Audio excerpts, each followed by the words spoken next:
아내들아 남편들에게 복종하라. 이는 주 안에서 마땅한 바니라. 남편들아 아내를 사랑하며 괴롭게 하지 말라. 자녀들아 모든 일에 부모에게 순종하라.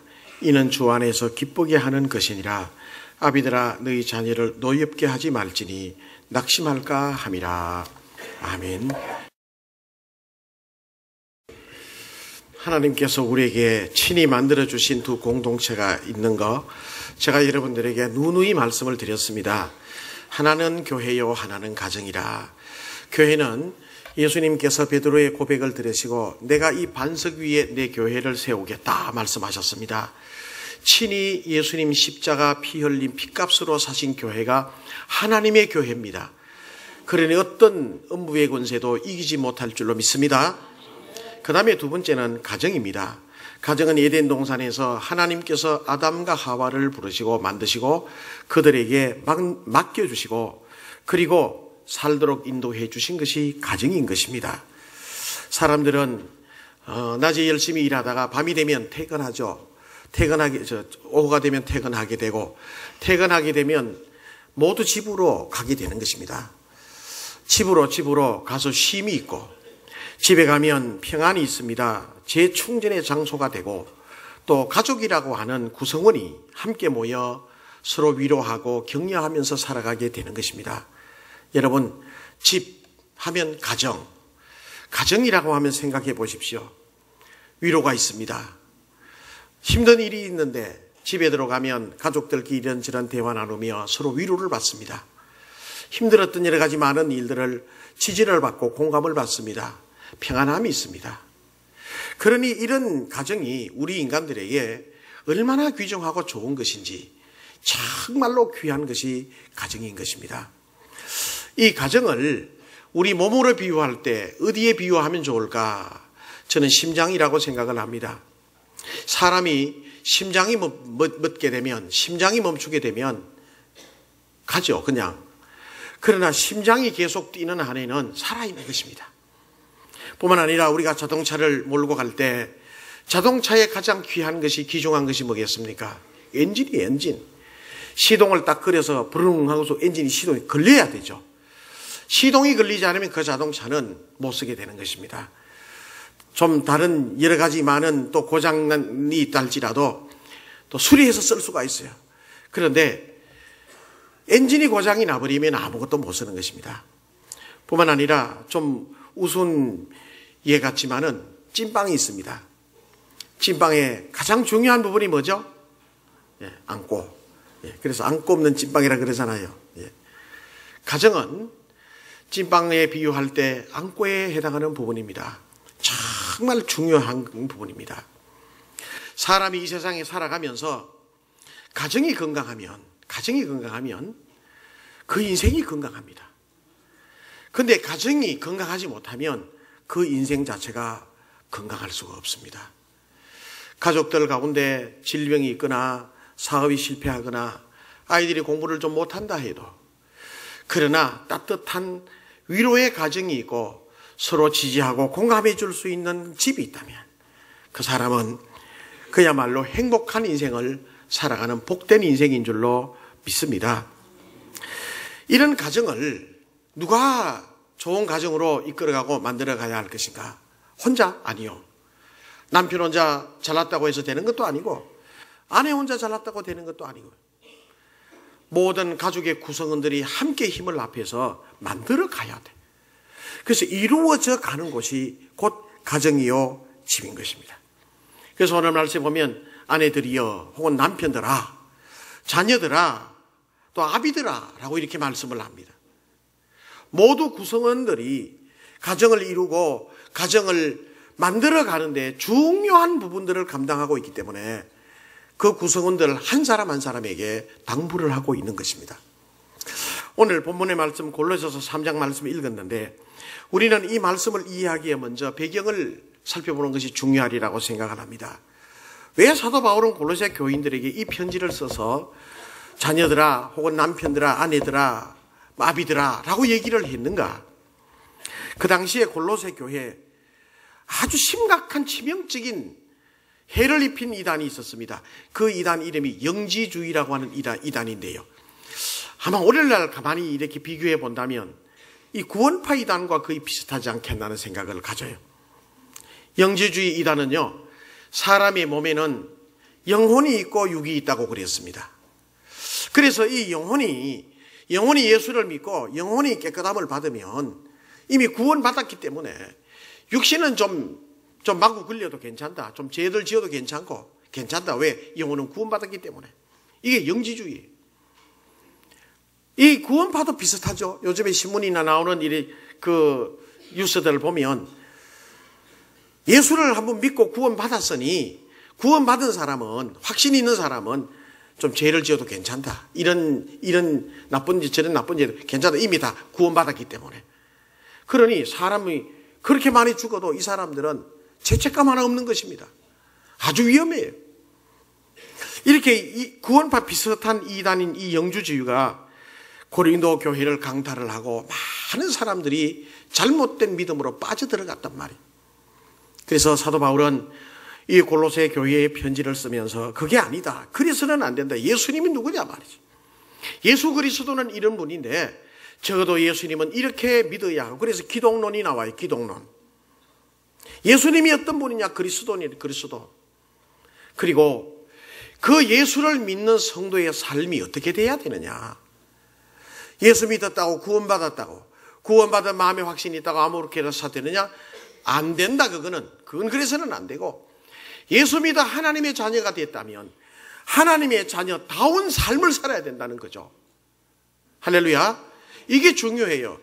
제가 지난주일 우리 교회 창립 114주년 기념 주일날 말씀을 드렸죠. 오늘날의 문제는 윤리적인 문제예요. 도덕적인 문제예요. 믿는 사람들이 어떻게 살아가느냐가 문제라. 교리 문제가 아니라고 그랬어요. 이미 교리는 완성됐어요. 예수 믿는 남편들이, 예수 믿는 아내가, 예수 믿는 부모가 자녀들한테 어떻게 해야 되며, 예수 믿는 자녀들은 예수 믿는 부모님들에게 어떻게 효도하며 살아야 될 것인가. 이 문제가 심각한 문제라. 교회는 열심히 다니는 것 같은데 가정을 돌보지 않는 거? 아니요. 그건 잘못된 믿음이에요. 교회는 다니는 것 같은데 교회 적을 두고 있는데 믿음의 모습이 전혀 나타나지 않는다면 그는 하나님의 사람이 아니란 말이에요. 오늘 본문의 말씀 가만히 보면 그 배경 속에는 그런 것이 깔려져 있어요. 예수 믿는다면, 하나님의 자녀가 됐다면 적어도 가정에서는 가정의 일원으로서 이런 의무는 지켜야 된다는 거죠. 그래서 남편에게, 아내에게, 부모에게, 자녀에게, 내 구성원들에게 이런 당부의 말씀을 주고 있는 것입니다. 자, 그러면 첫 번째는요, 아내와 남편의 규정입니다. 남편과 아내, 아내와 남편. 18절에서 19절 한번 같이 읽어보겠습니다. 18절, 19절 시작. 아내들아 남편에게 복종하라. 이는 주 안에서 마땅하니라. 남편들아 아내를 사랑하며 괴롭게 하지 말라. 아멘. 예, 이 말씀을 합니다. 그래서 남편들이 아내에게 그러죠. 복종하라 그랬다. 주 안에서 복종하라 그랬다. 이러면 아내들은 그래요. 그리스도가 교회가 그리스도에게 복종하듯 복종하라 그랬다. 이러면요. 예수님이 우리를 위해서 교회를 위해서 죽으신 것처럼 죽어보지 이제 이런단 말이죠. 예. 이 말씀을 중간에 두고 이제 남편과 아내가 교묘하게 말장난을 많이 쳐요. 그런데 분명하게 말씀하십니다. 아내들아 남편에게 복종하라. 이 하나님의 말씀, 변개할 수 없는 하나님의 말씀입니다. 이것이 주 안에서 마땅하다고 그래요. 뿐만 아니라 남편들에게 얘기합니다. 남편들아 아내를 사랑하며. 그렇죠. 남편들은 아내를 사랑하는 것이 하나님의 말씀이요, 하나님이 주신 명령이에요. 뿐만 아니라 뭐라고 얘기합니까? 괴롭게 하지 말라. 아마 그 당시에는 남편들이 아내를 괴롭게 하는 분들이 참 많았던 것 같아요. 예. 오늘날은 어떻습니까? 남편들이 아내 되신 분들, 성도님들 어때요? 남편들이 괴롭게 해요, 안 해요? 안 한다 그러는 분들이 몇 분 계시고 나머지 씩씩 웃고만 계시는데 수상해요. 지금 가만히 보면. 제가 어릴 때만 해도요, 예천군 풍양면 낙상시장에 많은 것을 보고 자랐어요. 봉급날이 됐는데요, 그때 저희 집이요, 그 식당을 했어요. 저희 어머니가. 그 당시에는 한식집으로서 그 중에서 제일 이름이 있었어요. 풍양 낙상동 시장에서. 그래서 면사무소 공무원들도 학교 선생님들도 또 지서의 그 순경들도 우체국 직원들도 많은 분들이 이렇게 식사하러 이렇게 많이 다녔었어요. 봉급 타는 날엔 봉급 봉투를 가지고 와가지고 이렇게 그 밥값을 지불하고 가시고 그랬거든요. 그런데요, 어떤 분들은요, 봉급 봉투를 타면 요즘은 온라인이 돼서 착착 들어가잖아요. 근데 월급 봉투가 딱 나오면 집으로 안 가고 엉뚱한 데로 가는 분들이 있더라고. 예. 없을 것 같죠? 봤어요. 제가 많이 봤어요. 그 집으로 안 가고 엉뚱한 데 가가지고 밤새도록. 그러니까 아내들을 괴롭히는 거예요. 참 심각하잖아요. 없을 것 같은데요. 저는 그걸 봤어요. 군대 생활할 때도, 군대 사병 생활할 때도 봉급날이 되면 이 간부들이 빨리 집에 봉급 봉투를 집어 가야 되잖아요. 그런데 그걸 그러지 않고 그날 중대장실 모이면요, 밤새도록 며칠, 한 2, 3일, 2박 3일 계속 고스톱에 돈 따먹게 하고. 그 아내들이요, 애기 들쳤고 그 바깥, 울타리 바깥에서 우리 애기 아빠 좀 불러주세요. 우리 애기 아빠 아무개 중사, 아무개 상사 좀 불러주세요. 야, 정말 아내들을 많이 괴롭힌다 하는 생각을 그때 보았어요. 여러분, 요즘 젊은이들 중에 게임 중독이라고는 고약한 질병들이 있다는 거 여러분 아시죠? 멀쩡한데요, 특별히 남편들이 게임 중독에 이렇게 깊이 빠져서 헤어나지 못해서 가정에 어려움을 당하는 가정들이 너무 많아요. 그러니까 너무너무 괴로우니까 남편에게 몇 마디 하게 되고, 몇 마디 하게 되는 건 잔소리 돼요. 또 잔소리 듣기 싫으니까 회사 퇴근하고 집으로 안 가고 게임방으로 가고, 거기서 밤새도록 라면 끓여 먹고 밤새도록 게임하다가 회사 가기도 하고, 이런 친구들도 봤어요. 참 가슴 아프죠. 얼마 전에 참 한 사건이 있었죠. 젊은 의과대학생 한 사람이 결혼을 해서 아내가 임신 8개월이 됐는데 욕조에 걸쳐서 이렇게 별세한 적이 있어요. 그래서 이 여성이, 임신 8개월 된 이 여성이 타살이냐 자살이냐 혹은 실수로 실족했냐 이래 해서 굉장히 논란이 있었던 적이 있어요. 신문에 계속 연재가 되고, 욕실에서 미끄러져서 넘어졌다, 남편은 그렇게 주장을. 그런데 정황으로 봐서는 그런 것 같지는 않고, 그래서 1심, 2심까지 가면서요, 막 이봐 뒤바뀌기도 하더라고. 근데 나중에는 밝혀진 걸 유심히 보니까 의과대학생이 의사고시 시험을 쳐야 되는데, 공부를 해야 되는데 게임 중독 걸렸어. 밤 2시, 3시까지 공부를 한다면 누가 뭐라 그러겠어요? 아마 남편이 그렇게 공부를 한다면 만삭이 된 아내지만은 과일 깎고 따뜻한 차를 끓여서 여보 이거 드시고 해요, 격려해 주지 않겠어요? 그런데 2시, 3시까지 게임하고 있단 말이에요. 밤새도록. 아마 잔소리를 했겠죠. 그래서 아마 그런 일들이 일어난 것 같아요. 여러분, 남자의 특기가 뭔지 아시죠? 남자 특기. 고집이 세잖아요. 그죠? 남자의 특기는 고집이 세요. 여자의 특기는 뭡니까? 아내의 특기는 뭐죠? 예? 잔소리. 예.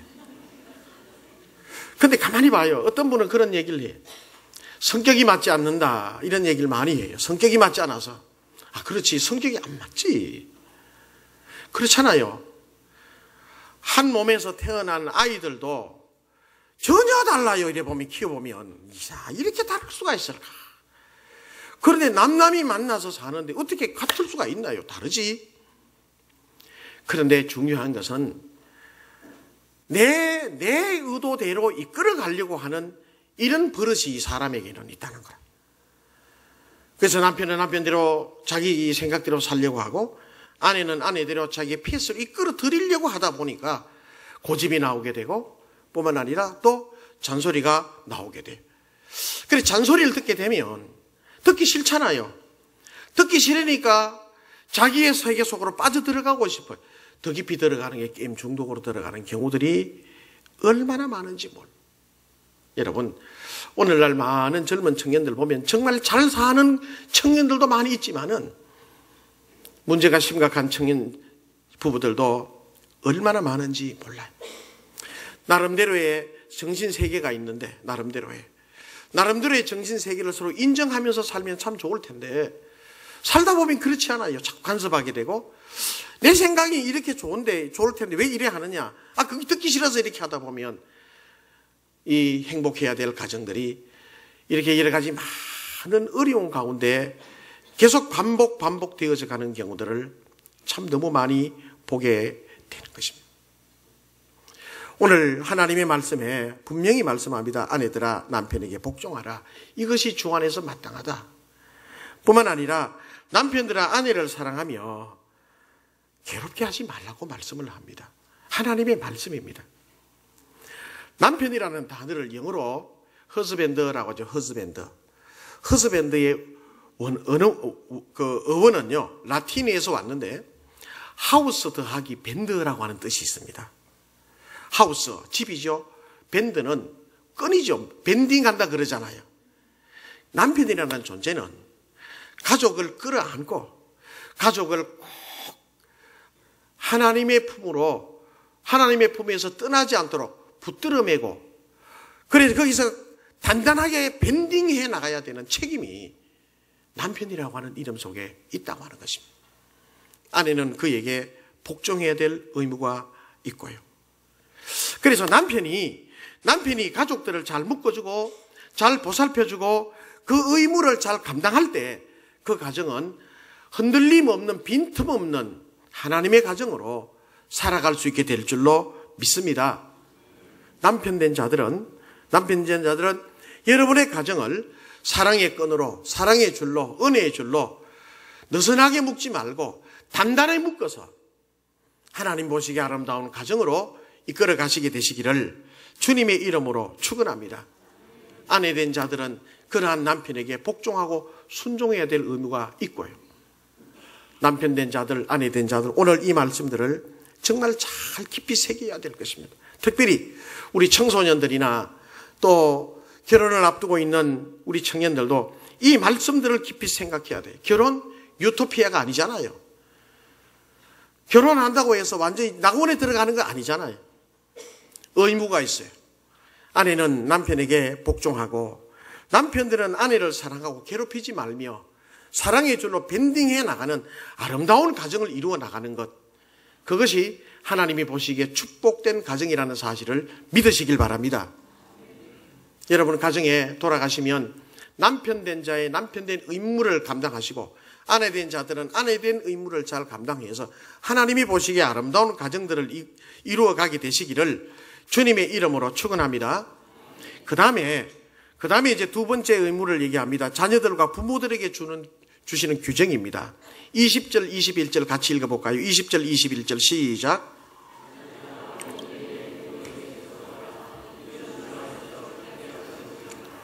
아비들아 너희 자녀를 노엽게 하지 말지니 낙심할까 함이라. 자 보십시오. 두 가지 말씀이 질서를 얘기를 해주고 있어요. 자녀들아 그 다음에 아비들아, 부모와 자녀 간의 관계를 얘기를 해주고 있습니다. 오늘 어버이 주일이죠. 깊이 이 말씀 우리가 생각해야 될 줄 압니다. 모든 일에 부모에 순종하라. 어떤 일에? 모든 일에 부모에게 순종하라. 이는 주 안에서 기쁘게 하는 것이라. 아비들아 너희 자녀를 노엽게 하지 말지니 낙심할까 함이라. 자, 첫 번째는 자녀들에 대한 질서를 얘기합니다. 자녀들이 부모에게 해야 될 질서가 뭐냐? 효죠. 효를 두고 얘기를 합니다. 효는 가정의 뼈대예요. 가정의 중심이고 가정의 정신이고 사람 자체의 중심을 이루는 것이 효입니다. 오늘 말씀에도 보면 자녀들아 모든 일에 부모에게 순종하라. 효를 얘기를 해주고 있거든요. 아무리 세상이 변하고 바뀐다 해도 이것은 변할 수 없어요. 자녀들이 부모에게 효하고 자녀들이 부모에게 순종한다고 하는 이것은 변개할 수 없는 하나님의 법칙이에요. 자녀들은 부모에게 순종해야 돼요. 주 안에서 순종하는 것입니다. 자녀는 부모에게 효도를 게을리해서는 안 되는 것입니다. 이것이 허물어지면 사회가 무너져요. 사회 질서가 무너지게 됩니다. 역사가 무너지게 됩니다. 다 무너지게 됩니다. 그러므로 자녀가 부모에게 효도를 하고 주 안에서 순종해야 한다고 하는 것은 하나님의 말씀이요 법칙인 줄로 믿으시기를 바랍니다. 여기에는 하한선이 있어요. 상한선 얘기하지 말고 하한선이 있어요. 몇 가지가 있어요. 잘해드리면 좋죠. 그런데 부모들이 바라는 걸 가만히 생각해 보니까 부모님들이 우리 자녀들에게 뭘 바랄까? 첫째, 별 탈 없이 잘 살아주는 거예요.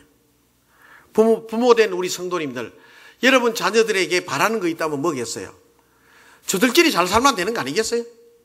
예, 그래야 안 그래요? 자꾸 죽는 소리 하지 말고 저들끼리 잘 살면 돼. 우린 우리대로 잘 살 테니까 너희들은 너희들대로 잘 살아라. 할렐루야. 우리 청소년들 공부 열심히 하고 또 우리 젊은 친구들 부모님 너무 기대려고 생각하지 말고 열심히 최선을 다해서 잘 사시길 바래요. 우리 중고등학생들 아멘 시작. 예. 열심히 공부하고 잘 살아요. 별 탈 없이 잘 살게 되시길 바랍니다.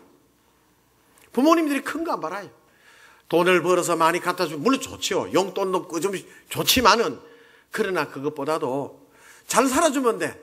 자기에게 주어진 그 모든 그 생활 방식 속에서 열심히 일하면서 열심히 공부하고 최선을 다해서 살면 되는 거예요.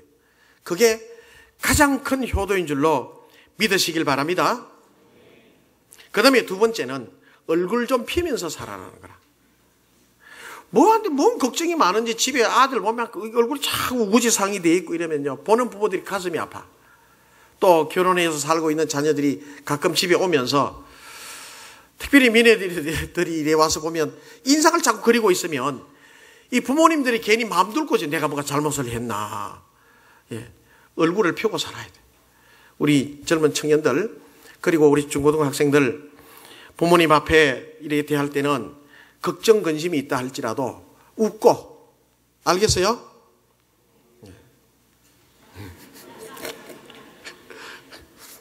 세상에 사람이 살다 보면요 나쁜 일들만 있는 게 아니잖아요. 또 좋은 일들만 있는 거 아니잖아요. 그죠? 좋은 일이 있으면 또 그것을 또 나쁜 일이 또 안 좋은 일 만날 수 있고 안 좋은 일이 있으면 또 회복이 되고 이렇게 굴곡으로 살아가요. 이게 계속 이렇게 살아가는. 그런데 좀 안 좋은 일이 있으면 인상을 그리고 중리사하니 이러면 부모의 마음속에 근심을 주는 거라. 부모님 앞에 만날 때는 좀 웃는 낯으로 할렐루야 좀 기쁜 마음으로 이렇게 만나고 그걸 부모님들이 좋아해요. 좀 웃었으면 좋겠는데. 그 다음에 세 번째는 좀 말 좀 잘하라는 거라. 그죠? 예. 중고등학생들이나 또 이렇게 무슨 일을 만나게 될 때 혹은 또 젊은 부부들이 무슨 안 좋은 일을 만나게 되면 뭘 좀 물으면요. 말을 잘 안 하려고 그래. 보면. 몰라도 돼요. 뭐 이렇게. 신경 쓰지 말아요. 알 필요 없어요.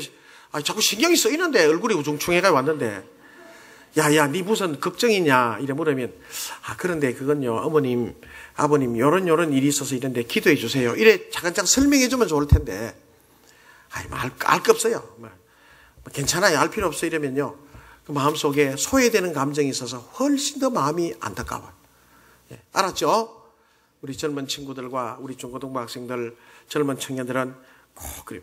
자상하게 다 얘기는 하지 않더라도 다 자상하지는 않을지라도 좀 비교적 좀 자상하게 이런저런 설명을 하고 그러면 얼마나 좋겠어. 예. 그 다음에 네 번째는 자주 찾아뵙는 거예요. 이제 결혼한 자녀들이 있으면 그렇게 자주는 찾아뵙지 못할지라도 비교적 자주 찾아뵙고 찾아오기를 기다리는 부모의 마음을 이해해 주시라는 거라. 어떤 책에 보니까 그렇더라고요. 부모님이 아이들이 다 이제 결혼도 하고 직장 생활을 해요. 그러면서 두 내외가 이런저런 얘기를 해요. 여보 영감, 여보 할머니 왜? 야들 이번 여름 휴가 때는 우리 집에 들리겠지.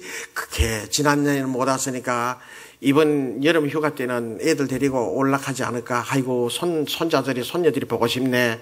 그러면 애들 올라면 여기에 이제 있을 집도 청소해야 되고 하니까 우리 청소부터 합시다. 다음에 몇 달 전부터 3월 달부터 7월 달, 8월 달에 휴가 맡을 아들 며느리 생각해서 그때부터 집안 청소를 해놓는 거예요. 하루에 한 번씩 쓸고 닦고 깨끗하게 사진은 여기에 갖다 놓고. 그런데 이제 휴가 때가 됐어요. 전화가 따르르 옵니다. 그래가지고 전화하면 여보세요. 아 엄마 낸데요. 그래 왜? 이번 휴가 못 갈 것 같아요. 자 1년 내내 기다렸어요. 그런데 아들 전화가 뭐라고 와요? 이번 휴가 못 갈 것 같아요. 그러면 뭐라고 그러겠어요? 야 이놈아 내가 1년 동안 지금 청소해놓고 했는데 그럴 부모는 하나도 없더라고. 보니까 전화가 그래 알았다. 어쨌든 몸성이 잘 있고 그래 나중에 시간 되면 오고 우리 걱정하지 말고. 이게 부모의 마음이라. 한 번 와가지고 손자 손녀 한번 안겨줬으면 좋겠는데 이번 휴가는 못 갈 것 같아요. 어디 가는 걸 묻지도 못해요. 이게 부모의 마음인데 자주자주 연락드리고 찾아뵙는 것, 이것이 얼마나 큰 효도일까 하는 생각을 가져. 마지막 5번째는요, 신앙생활 잘하는 거라. 신앙생활 하시는 부모님이 자녀들에게 가장 큰 소원이 있다면 예수 잘 믿는 건 아니에요. 할렐루야. 미국 살든 호주 살든 캐나다 살든 한국 살든 서울 살든 어디 살든 교회 열심히 다니고 하나님 잘 믿는 것이 가장 큰 소원일 거예요. 몇 달 전에요, 우리 권사님 옆에서 막 핸드폰으로 전화하는 얘기를 지나가다가 내가 들어버렸어. 보니까 딸이 교회에 안 나온 것 같아. 딸한테 전화가 야야 니 어디 있노? 그러니까 뭐라고 했더니 야 니 내 소원이다. 니 그게 중요하나 예배 드리는 게 더 중요하냐? 니 내 죽으면 울지 말고 오늘 교회에 내 소원이니까 한번 예배 드리고 가라. 엄마의 그 간절한 마음이 딸에게 그런 얘기를 해요. 여러분 적어도 신앙이 없는 분들은 모르겠어요. 그러나 신앙이 있는 부모의 마음은 여러분들 자녀들이 어디서 있든지 뭘 하든지 주일 되면 주일 성수하고 하나님 앞에 예배드리고 그리고 예수 잘 믿고 믿음으로 살아가는 걸 가장 큰 소원으로 여긴다는 것, 젊은 친구들 알게 되시길 바랍니다. 예수 잘 믿고 믿음 생활하고 하나님 말씀대로 사는 것이 가장 큰, 그것 잘하면 다 돼. 이 험악한 세상 어떻게 살고 하나님 앞에 기도해야지. 하나님 말씀대로 살아가야 되는데 그렇지 않는다 생각할 때 부모의 마음들이 억장이 무너져. 마음이 조마조마해. 하나님께 맡기면 다 되는데 하나님 믿고 살아가면 하나님 보호해 주시는데 뭘 믿고 살아가려고 저런 거.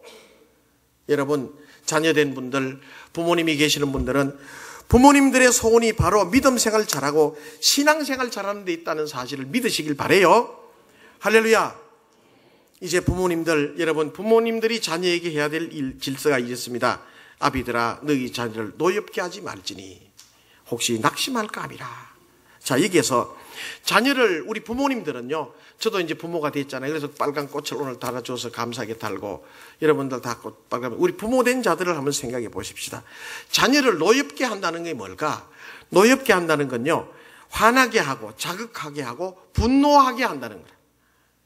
근데 과거에는요, 여러분 우리가 먹고 살기에 바빠서 정신이 없었어요. 어르신들 그렇죠? 그때는 뭐 여간 질병도 생겨도 몰랐어요.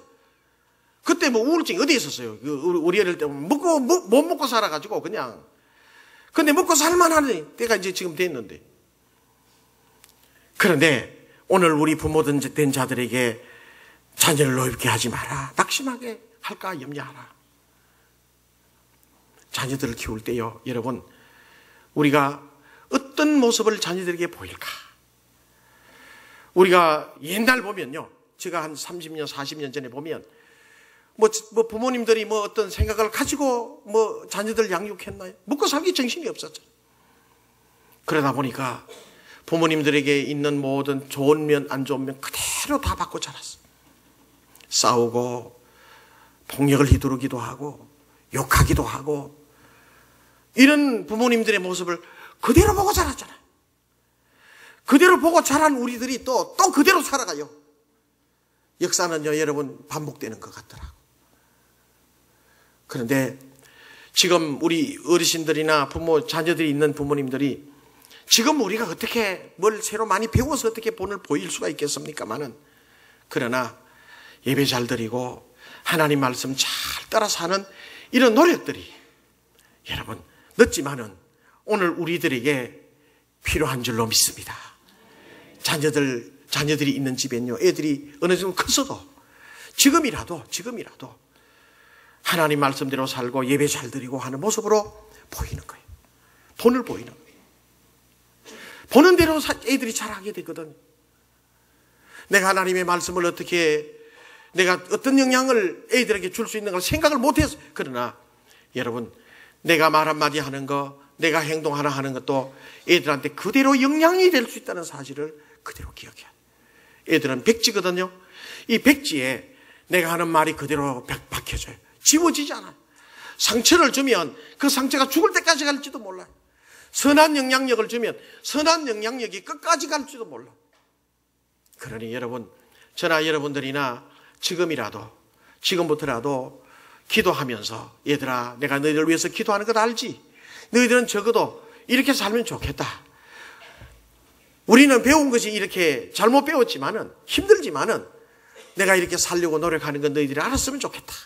이런 마음으로 자녀들과 대화하고 자녀들에게 가르치고 한다면 얼마나 좋겠어요. 할렐루야.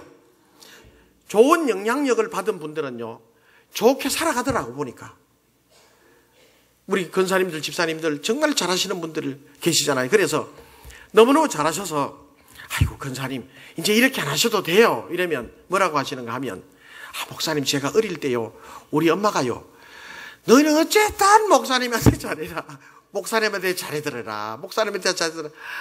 목사님 얼마나 힘이 드시냐. 근심하게 해서는 안 되고, 목사님은 그걸 내가 그대로 배워가지고 안 하면 안 돼요. 그게요, 여러분, 제가 대접받아서 좋다기보다는 교회에 오는 것이 얼마나 기쁨이 있어요, 그 속에. 할렐루야. 그러면 그 마음속에 감동이 있잖아요. 좋은 영향력을 끼치는 거라. 가정에서. 할렐루야. 여러분, 내가 뒤에서 기도하겠다. 기도의 본을 보이고, 그 아이들은 절대로 잘못되는 부분이 없어요. 하나님께서 책임지실 줄로 믿습니다. 자, 이제 마무리하도록 할게요. 자녀들은 부모님을 좋은 마무리를 할 수 있도록 해드려야 되고, 뿐만 아니라 부모님들도 저도 포함이 되겠죠, 자신들의 인생의 마무리를 잘할 수 있도록 해야 돼요. 무슨 얘기인지 아시겠죠? 베이비 부모 시대라고 얘기를 하잖아요. 이제 저 같은 세대도 이제 베이비 부모 세대인데요, 신문에 계속 나와요. 노후 대책에 대해서. 노후 대책을 잘못하면 비참해질 수가 있다는 거예요. 그러니 이런 얘기를 이렇게 들으면서 참 많은 생각을 하게 돼요. 공직에 있었는데 일시금으로 퇴직금을 탔는데, 자녀들이 너무 어렵다 해서 일시금으로 줬는데, 그래서 잘못돼서 너무 비참한 노후를 보낸다고 하는 분들 얘기를 너무 많이 듣잖아요. 젊은 분들, 부모님들 일생을 생각하실 때 부모님들의 삶은 부모님들의 삶대로 노후 대책을 잘해가면서 살아갈 수 있도록 손대지 말아야 돼. 부모님들은 부모님대로 그것을 계속해서 어릴 때부터 가르쳐 주어야 돼. 분화시켜야 된다는 얘기예요. 분화. 너는 네 인생, 하나님이 주신 인생을 네가 자립해서 최선을 살아라. 나는 내 인생 하나님 앞에 내 노후 대책을 이렇게 해서 내가 살겠다. 이런 것을 잘 미리부터 해서, 그래서 서로 침해하지 않는 그 한도 내에서 마무리 인생을 잘할 수 있도록 도와드리는 것, 그것이 가장 큰 효도가 아니겠어요? 여러분, 그것이 가장 큰 효도인 줄로 믿으시길 바랍니다. 그런데 요즘요, 가만히 보면 부모님이 돈 좀 있다 그러면 생각이 달라지는 것 같아요, 자녀들이. 이런 얘기가 있습니다. 어느 아버지가 설아예요. 5남매를 두었는데 대학 졸업 다 시키고 결혼까지 다 시켰어요. 고생하며 사셨던 아버지가 어느 날 자식 사위 며느리 다 불러 모았어요. 5남매를. 그래서 이 자식들이 궁금해서 오면서, 야, 아버지 오시라 하는데 뭐라 하시냐? 우리 재산 남기줄, 아버지 재산이 있나? 한 10억은 될걸? 이러니까 이제 5남매가요, 이제 생각이 달라지는 겁니다. 집에 아버지가 한 10억이나 있다는데, 자, 그렇게 좋던 이 5남매가 아버지 돈 15억이 있다는 얘기를 듣고 서로 이제 경쟁하고 경계하기 시작하는 겁니다. 아버지한테 갔어요. 그래가지고 서로 눈치를 보면서 아버지가 뭔 말할 것인가. 아버지가 얘기합니다. 야들아, 내가 너희들을 부른 것은 다름이 아니라 너희를 공부시키고 하느라고 내가 빚을 많이 졌단다. 근데 너희들이 보기에는 내가 이렇게 부품해 보이도 빚이 한 7억쯤 되는데, 이렇게 이 자녀들이 오남매가 전부 다 빚 7억이 빚이 있다 그러니까 깜짝, 이제 큰일 났다. 야, 이거 누가 따맡을 건가. 그래, 이자에 이자가 물고 자꾸 내가 7억 됐는데 내 혼자 이제 나이도 많고 내 이거 혼자 이거 못 가볼 때 늘 좀 도와줘야 되겠다 하면서 쪽지 100지를 한 장씩 나눠줬어요, 오남매에게. 그러니까 부부 내외 앉아가지고 이리 깜짝 놀라죠. 자, 너희들 힘든 데가 좀 도와주면 좋겠다. 그러니 연필을 들고 날 도와줄 수 있는 최대한의 액수를 써봐. 자, 그랬더니요, 얼굴이 노래져요, 전부 다. 세상에 한 10억 있다고 아버지 그랬는데 언제 다 까먹고 빚이 7억이나 있는가. 큰일 났네. 그러면서 제일 먼저 쓴 사람이 누군가 하면 이제 마다들이요. 마지가 돈도 제일 많고 형편도 제일 낫다 하는데, 쓰는데 얼마 쓰는 거니까 1,000만 원 써서 1,000만 원. 1,000만 원 떡 쓰니까요. 그 다음에 둘째, 셋째 쭉 해서 1,000만 원. 근데 다섯째 막내가 가장 살기 어렵고, 그런데 걔는 어릴 때부터 마음이 좋았던 것 같아. 5,000만 원. 그러니까 형들이 저보다 막, 누나하고 형들은 그러니까 이걸 다 걷어왔어요, 아버지가. 그래, 알았다, 고맙다. 내가 최선을 다해서 빚을 다 정리하고, 그래, 내가 너희들한테 빚은 안 남기고 죽어야 되지 않겠나. 그래, 됐다, 가거라, 보냈어요. 한 2달 있다 다시 불렀어요. 불러가지고 이제 몸이 참아지, 2,000만 원 더 내놔라 하는 거 아니야. 큰일 났네. 이게 돈은 없는데. 그래가지고 왔는데 그 자리에서 이제 아버지가 이제 쪽지를 이렇게 하면서 큰 아들 1,000만 원, 둘째 1,000만 원, 딸 1,000만 원, 막내가 5,000만 원이네. 자, 내가 너희들 알다시피 내가 이제 얼마나 살겠냐. 내 이제 곧 이제 살다가 이제 천국 갈 것 같은데 하면서 이제 숨을 몰아쉬면서 이제 입맛을 쭉쭉 다시면서, 내가 이제 죽고 나면 내 이 재산 때문에 너희들을 피탈을 하지 않겠냐.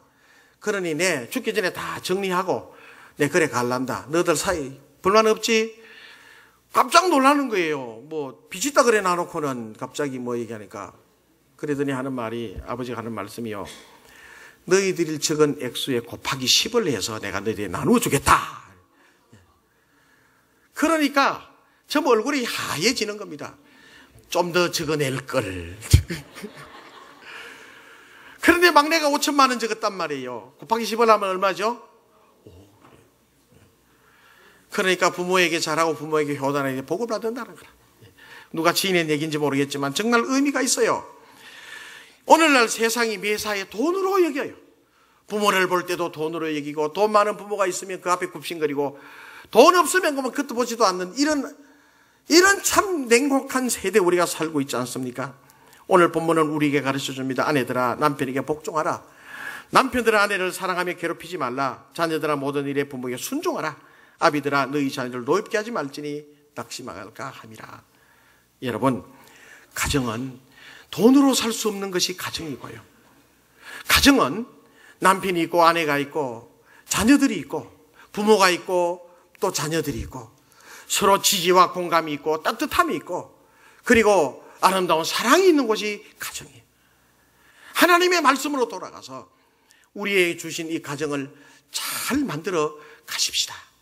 하나님의 축복이 여러분의 가정 위에 충만하게 되시기를 주님의 이름으로 축원합니다.